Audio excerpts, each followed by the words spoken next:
Welcome everyone. This is day three. Day three. So the second full day of our trip in London. We're here at the Old Curiosity Shop as immortalized by Charles Dickens.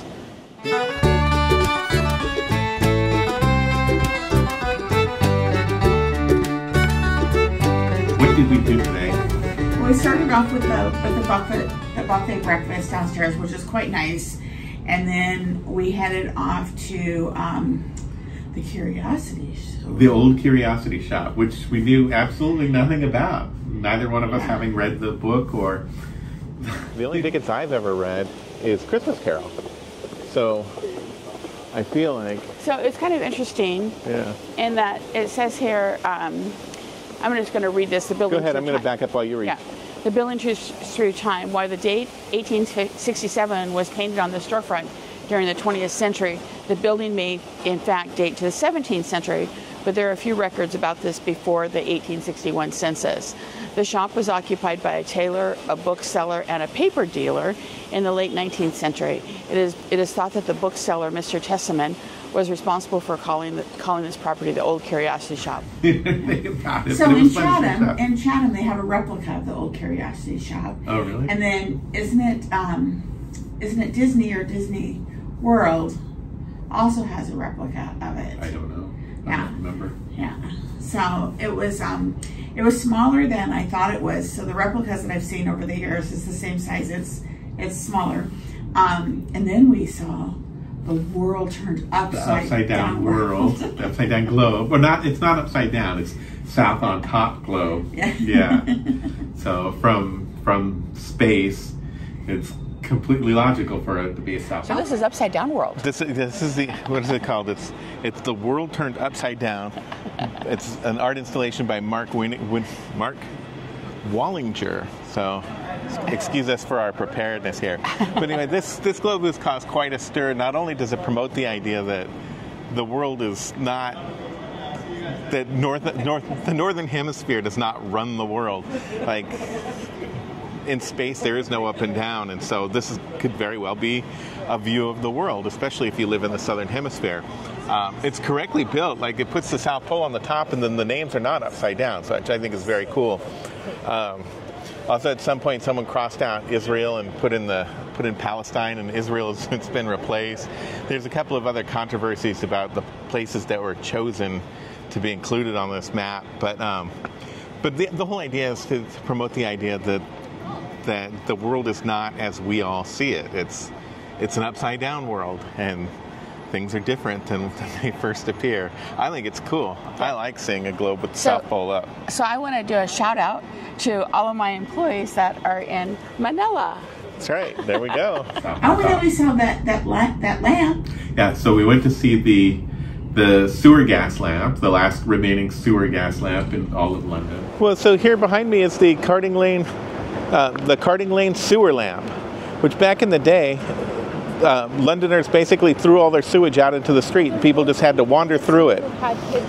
So that was problematic because there's a lot of issues with wandering through raw sewage, health and other concerns, and people just didn't like coming to London as a result of it. So they built an underground sewage system all throughout the city, and when they did, the sewage system itself produced explosive gases.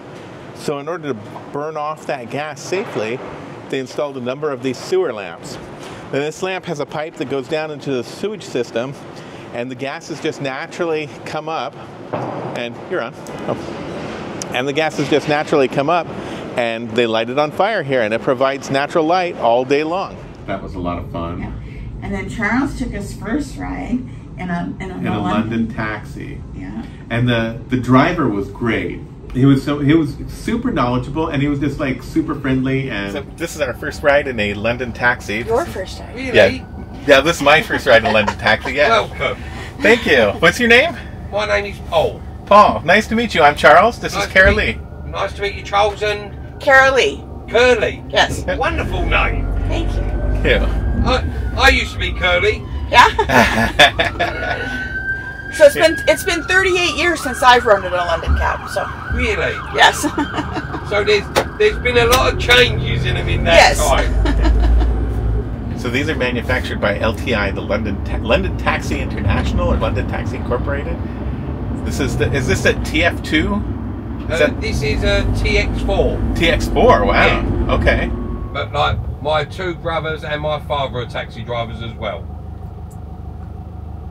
Oh, so it's in the family. It's in the family, and I've got uncles and cousins, all taxi drivers. But I was the last one. And, I mean, so here's what happened with Paul. Is he took us on this ride, and we talked about London cabs and London and things like that, and cab driving. He's a third-generation cab driver. Yeah, and when we got to the London Eye, which is where we were headed, his credit card machine broke, and he was just going to let us off without paying. I converted the fee with tip to from pounds to US dollars, and it was $26, and we had 21 between us. And I mean, he was just going to let us go, but there's no way I could do that. No, he was too cool. I would have taken information from him or Venmo'd him or something like that. Yeah. And then we did the London Eye. The London Eye, that was fun. I think it was overpriced, but it was fun. Yeah.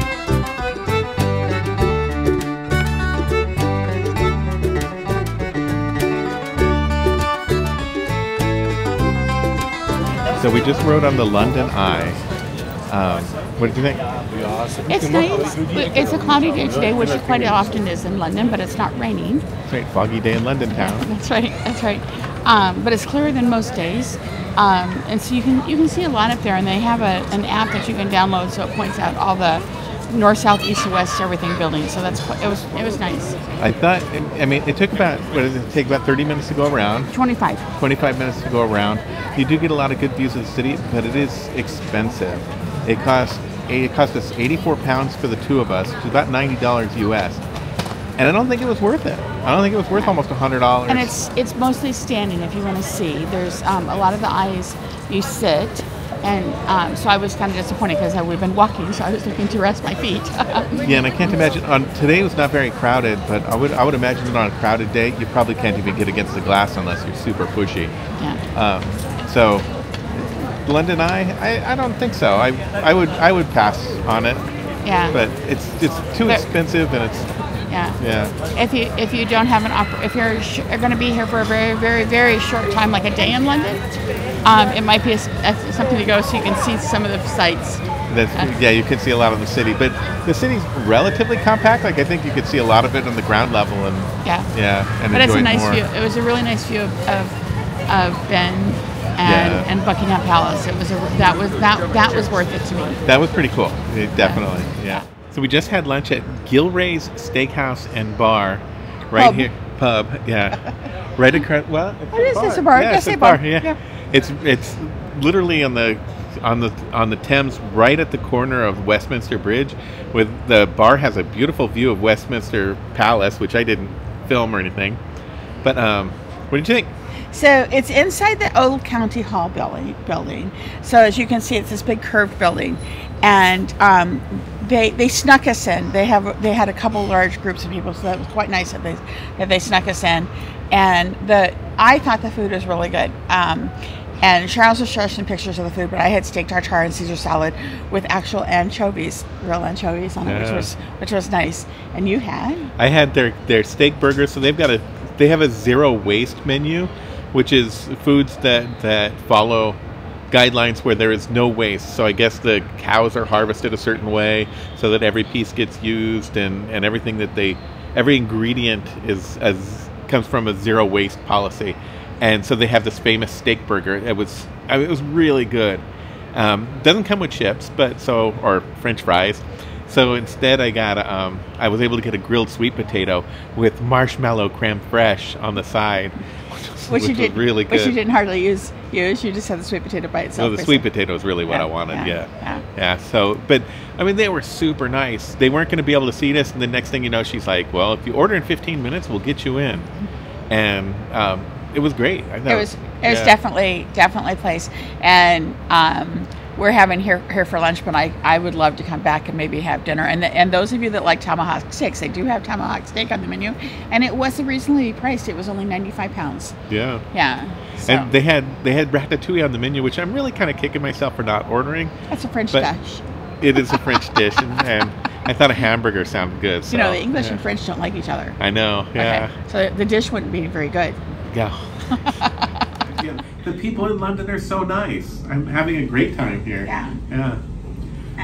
We went. So then we went from there. We crossed Westminster Bridge to see Big Ben, or not Big Ben, but the Elizabeth Tower and the Great Clock of Westminster. I didn't actually see Big Ben today. That's right. Yeah. And the footprint on Big Ben is much bigger than you expect it to be. Mm-hmm. You just kind of you expect it to be tall, but you don't expect the footprint to be so big. Yeah, I guess. I mean, the clock has to be big enough to be seen from a distance. So. Right. That footprint's got to be pretty big, yeah. But yeah, it was bigger than I expected as well. So we're here at the site that is most commonly referred to as Big Ben, but it's actually, Elizabeth Tower and the Great Clock of Westminster.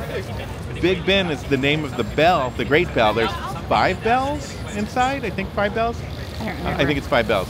And the big one is called Big Ben.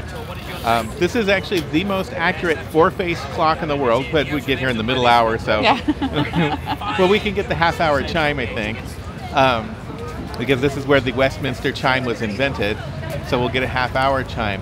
But this is, so I said, this is the most accurate 4-face clock in the world. It was built there. It was designed in 1859 by Charles Barry and Augustus Pugin, and the works are so accurate, or they're kept accurate, because the pendulum has a stack of pennies on top of it, and as it Are pence? What's that? Are they pence? They're pence. Yeah, they're pre-decimal pence. And what it does is when the clock is slowing down, they'll take one of them off and speed it up slightly. And if the clock is speeding up, they'll put one on to slow it down slightly. So they keep the clock in tune by adjusting this stack of pennies that sits on top of it. So it's a beautiful piece of you can actually take a tour, but you have to book it several months in advance. So if you're planning on coming to London, several months in advance, as soon as you know you're going to come, start looking at things like booking the Crown Jewels, the Tower of London, some of the things you want to see, because many things are booked out 5-6 months. Yeah, it's October, and I looked on the website to get the tour of the works, because that's really what I'm interested in. And February is the next one available. So not quite as far out as March, but February is when the next one is available, which is pretty far out. So unfortunately, we're not going to get to go inside and see the works. And I've been wanting to see the pendulum. Yeah, we'll come back sometime. But to see that pendulum is something I've really wanted to see for a long time. Then we saw the guards on horseback. Yeah, which I don't think we got any. I might have gotten footage, but they're going to be tiny. Yeah. And then we went to Trafalgar Square and saw what is it called? Nelson's Monument. What do they call that? Anyway, Lord Nelson's Monument there at Trafalgar Square, and we rode the tube back. Yeah. We had to change trains at a certain point, which was interesting. Yeah. Then Charles. Now the reason we did a walkabout is because when I was here 38 years ago, this very nice cafe up in Lincolnshire, the lady that owned it made homemade Bakewell tart, and she gave me the recipe, but I haven't made it. But I've been wanting Bakewell tart ever since, and so Charles tried to find a spot for Bakewell tart. And then just happenstance, we came to a spot that was close to the hotel. Yeah, it's like right across the street from the hotel. Yeah. And it was a fancy Bakewell tart. You can see it on Facebook. Yeah, so we'll show that. Yeah. But it was good, just not what I was expecting. Yeah, I thought it was great, and that was the best tea. So I switched. I mean, I've documented it here. I'll link the videos. But I switched from coffee to tea earlier this year, and it took me about a month. It was really hard to do. And I expected, coming to the land of tea, I expected to be swimming in the stuff, and I've actually had a difficult time finding hot tea and a good cup of tea. Everybody's drinking coffee these days. Yeah. So, but we went to La Oscar and had a Bakewell tart, and I had a delicious cup of tea.